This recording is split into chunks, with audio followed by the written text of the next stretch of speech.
Emmanuel Pinto, je suis psychiatre, docteur en sciences cliniques et je m'occupe d'un service d'addictologie tout en ayant une charge de cours en sciences biologiques et médicales à l'université.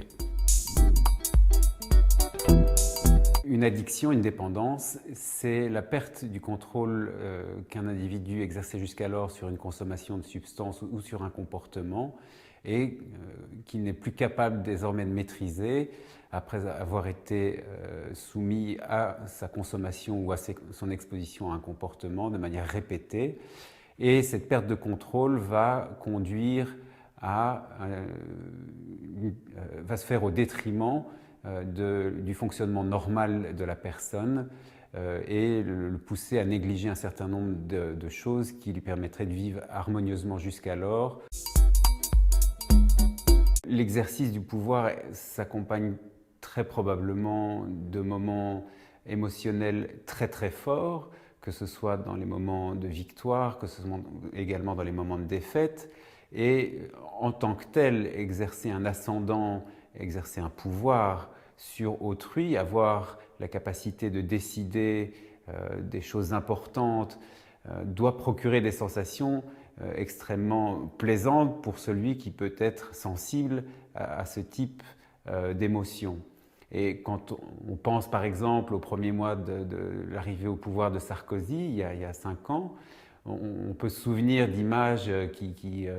avaient été diffusées un peu partout, où on le voyait excité comme un jeune chiot, tout heureux de pouvoir serrer les mains des autres grands de ce monde, se montrer un peu fanfaron, et comme un enfant dans un magasin de jouets qui enfin arrivait à quelque chose d'extrêmement gratifiant.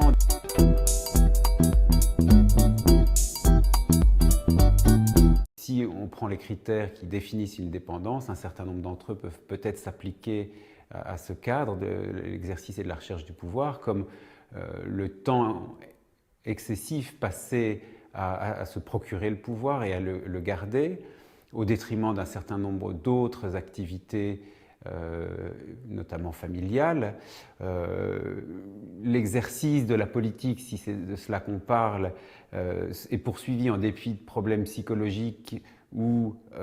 physiques engendrés par cette quête effrénée du pouvoir que certains hommes politiques ont pu montrer. Et on observe d'ailleurs, comme c'est le cas dans un certain nombre d'autres dépendances, la survenue de codépendance. On connaît bien des hommes politiques qui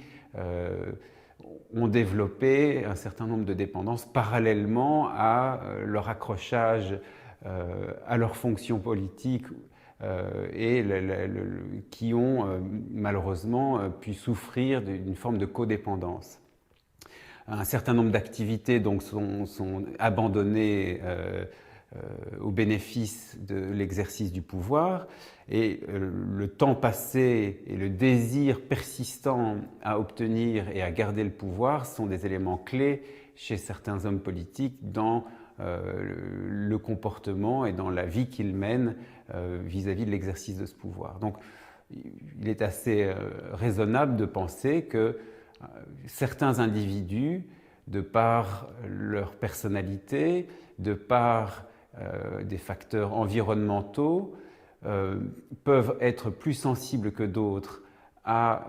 l'exercice du pouvoir et finir par en devenir dépendants, comme d'autres personnes peuvent devenir dépendantes de certains comportements ou de certaines substances.